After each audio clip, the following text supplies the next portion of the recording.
Evangelho de João, capítulo 13, versículos 31 a 35.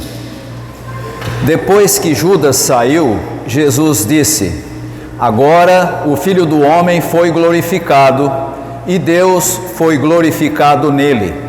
Se Deus foi glorificado nele, Deus também glorificará o Filho nele mesmo e o fará em breve. Meus filhinhos, estarei com vocês apenas um pouco mais. Vocês procurarão por mim, e como eu disse aos judeus, agora digo a vocês: para onde eu vou, vocês não podem ir.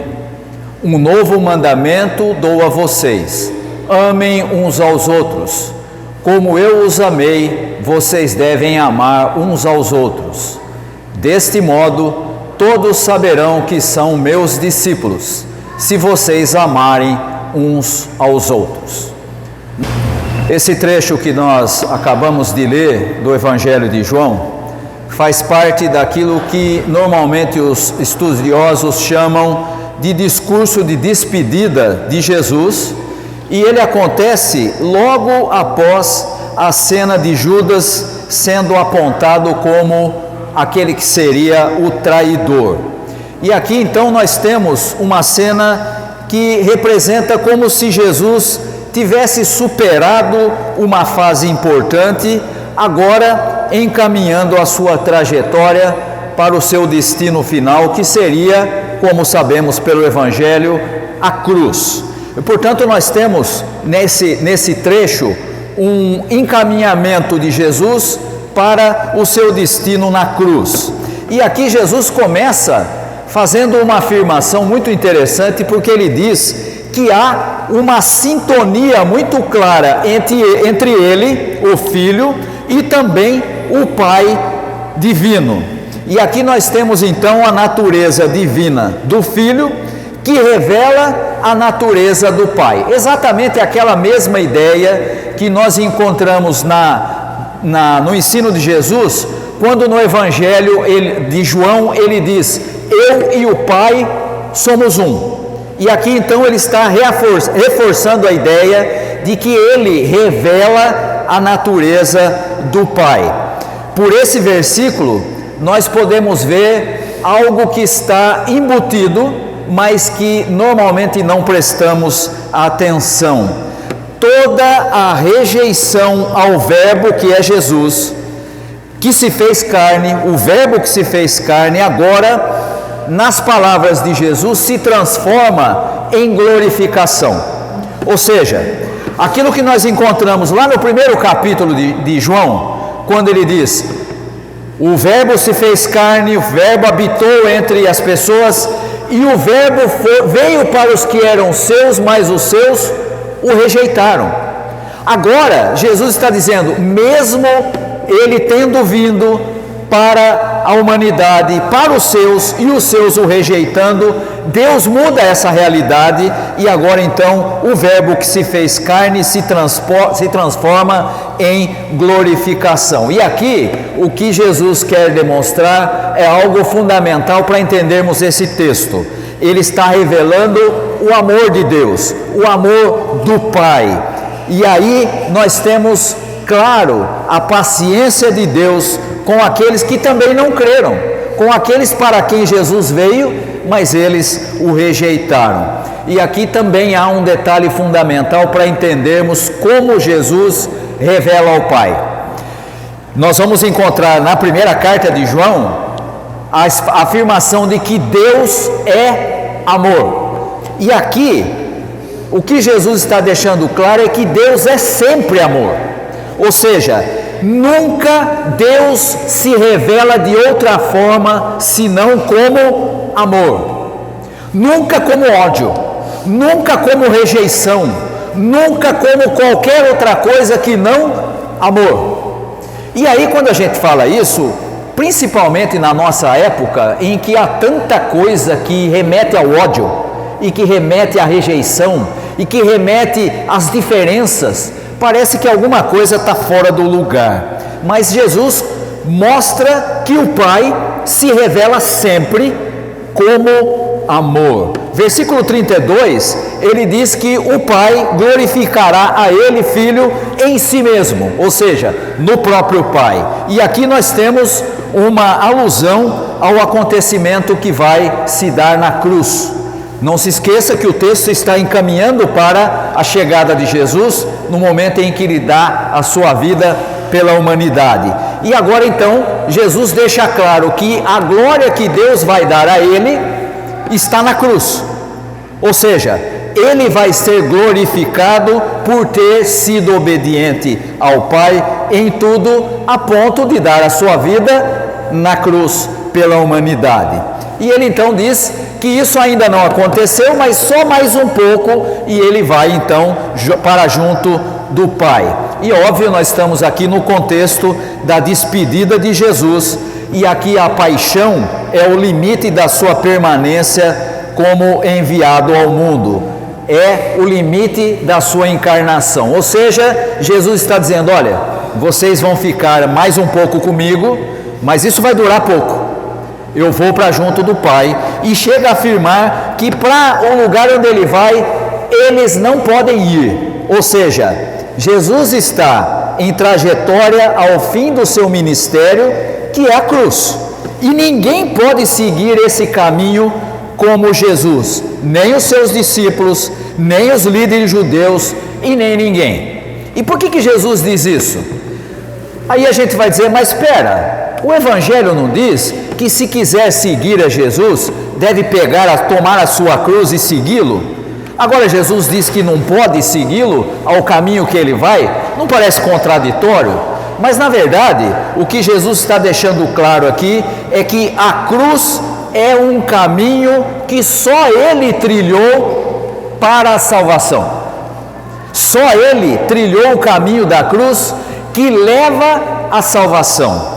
O seguidor de Jesus, que também deve tomar a sua cruz, vai trilhar o caminho da cruz para revelar que pertence a Deus, não para salvar a humanidade.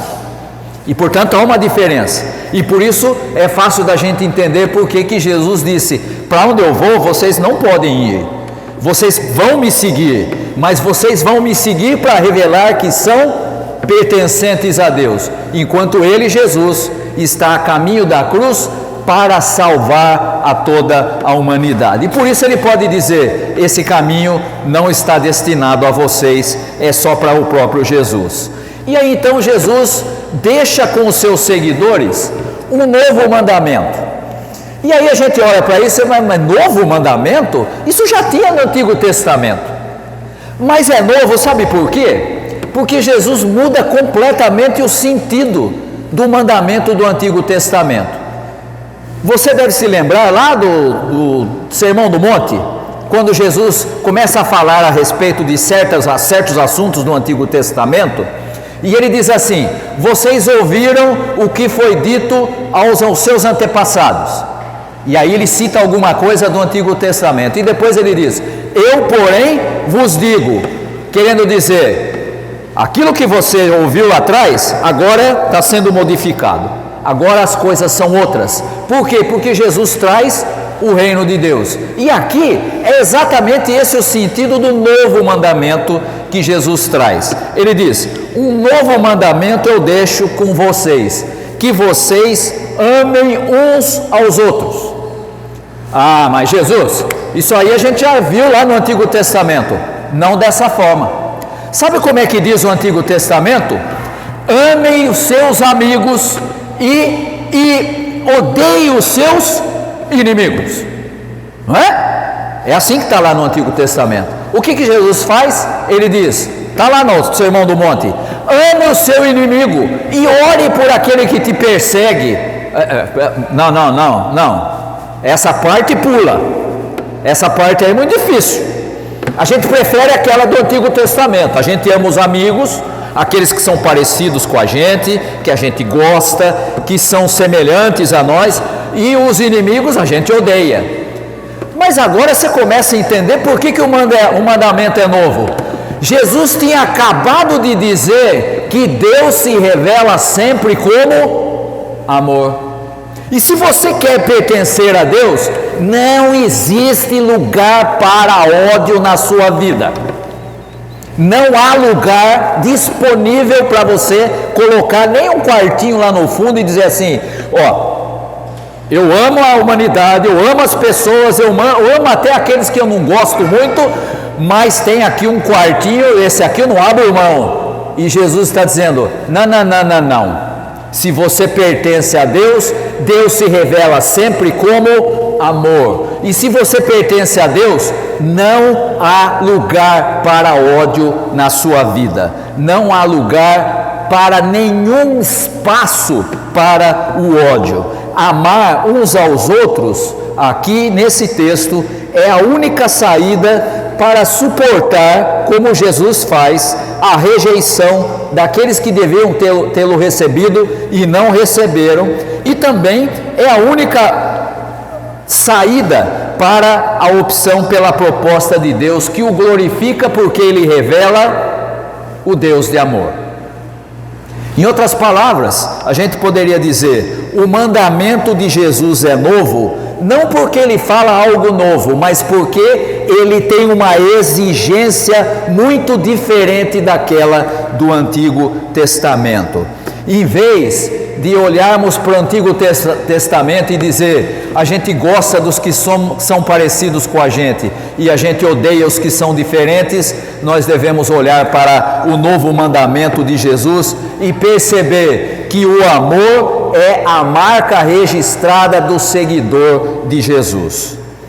Não esqueça que o próprio Jesus, nesse texto, diz: vocês devem amar aos outros como eu amei vocês. E portanto, Jesus não está falando aqui de um tipo de amor, tipo sentimento, né? Sabe aquela história? O sujeito está amando, né? A gente sempre brinca com essa história de amando, né? Quando o sujeito está amando, a gente fala: está amando de quem, né? Quem é que está mandando nele, né? Se ele estiver apaixonado, ele está amando de quem ele está apaixonado, né? Aqui, o que Jesus está deixando claro é que a prática do amor é a revelação de que a pessoa de fato pertence a Deus. Não há outra forma, não há outra maneira, não há outro caminho a se seguir se a gente realmente quer seguir o exemplo de Jesus. E por isso ele diz que eles devem amar como ele amou. Ele não ama apenas de palavra, ele dá a sua vida. Ele ama provando por ações que ama. Então, não confunda amor como mandamento com sentimento, né? Nós temos que gostar de todo mundo. Gostar não é amar. Eu posso não gostar de uma pessoa, mas o mandamento de Jesus é: ame-a, porque ela também é importante para Deus e Deus deu a vida do seu filho por ela. Não se trata de gostar das pessoas ou de achar que ela tem que ser semelhante a gente. É muito interessante a gente lembrar, tem muita gente que já confundiu essa afirmação como sendo uma afirmação bíblica, mas não tem na Bíblia. Há uma afirmação que é muito conhecida nas igrejas e que é de um historiador do primeiro século, que dizia: veja como eles se amam, identificando aqueles que eram seguidores de Jesus. E eu já vi até gente dizendo: não, está na Bíblia, está em Atos. Não, não está em Atos não, isso é uma afirmação de um historiador. Mas isso mostra, essa afirmação desse historiador mostra de fato o que era a igreja no seu início. Por quê? Porque a marca registrada da igreja era o amor um pelo outro, né? Eu acho muito interessante como a gente nem sempre percebe que o amor de Jesus é o parâmetro para o amor do seu seguidor. E eu vou fazer aqui uma ilustração só para facilitar, para você gravar aí na sua cabeça, tá? Há anos atrás, há muitos anos atrás, eu comecei a namorar uma moça, e aí eu ia para a casa dela, e o irmão dela morava na casa do fundo, já casado com a mulher dele, e eles tinham um cachorro. O cachorro é aquele tipo que você conhece, o pincher. Já viu o pincher? A gente subia a escada, o pincher já ficava com aquela cara assim: eu vou te morder. Já viu como é que é esse cachorro? né? Eu já vi gente dizendo, esse cachorro aí não é muito certo da cabeça não, ele é meio doido, né? A gente subia a escada e o pincher já estava... Você sabe de uma coisa? Hoje em dia tem muito crente que parece pincher. Não pode falar nada que discorde do que ele quer, ele já mostra os dentes para você. Tem que ser do jeito dele. Não. Sabe o que Jesus está dizendo aqui? Você precisa entender o amor de Deus, porque é esse amor que deve ser a marca registrada da sua vida de seguidor a Jesus. Deixe de ser pincher. Deixe de ser aquele que está lá o tempo todo mordendo, né? Pedro fala isso na sua carta. Se você ficar o tempo todo um brigando com o outro, o que você vai criar? Só destruição e mais nada. E é exatamente por isso que o mandamento de Jesus nesse texto é novo. O amor de Jesus, que é o exemplo e que dá a sua vida, é o parâmetro para o amor dos seus seguidores. Ele jamais rejeitou ninguém, nem Judas, que é o que aparece nesse texto, que acontece logo depois dele ter dito que Judas ia o trair. Lembre-se que Judas, apesar de ter sido apontado como traidor, estava com Jesus na ceia, estava ali participando junto com todos os outros. Jesus sequer rejeitou a Judas, jamais julgou quem quer que seja, ou jamais apontou a falha de quem quer que seja. Simplesmente Jesus amou. E assim é que deve ser a vida dos seus seguidores. Se amarem, diz o último versículo do nosso texto, os seguidores de Jesus revelarão que são mesmo seus discípulos. O que não ama, diz lá a primeira carta de João, não conhece a Deus. O que não ama, não conhece a Deus, porque Deus é amor. Quanta diferença para os discursos de ódio que a gente vê hoje tão frequentemente, inclusive em comunidades cristãs. Inclusive em pessoas que se identificam como líderes evangélicos e que estão sempre com a cara de pincher, sempre com a cara de ódio. Aí a gente olha e fala, alguma coisa está errada. Está mesmo. Não está entendendo o amor de Deus. Se amarem, os seguidores de Jesus revelarão que são mesmo seus discípulos. Se não amam como Jesus amou, não são seus seguidores. Simples assim. Novo mandamento vos deixo, que amem uns aos outros. Não seja pincher, não seja raivoso, seja como Jesus, que amou a todos, acatou a todos, recebeu a todos, não rejeitou ninguém, não apontou o dedo para ninguém. É aquele que está sempre aberto para ser a expressão do amor do Pai. Que Deus possa abençoar aos irmãos e às irmãs. Amém.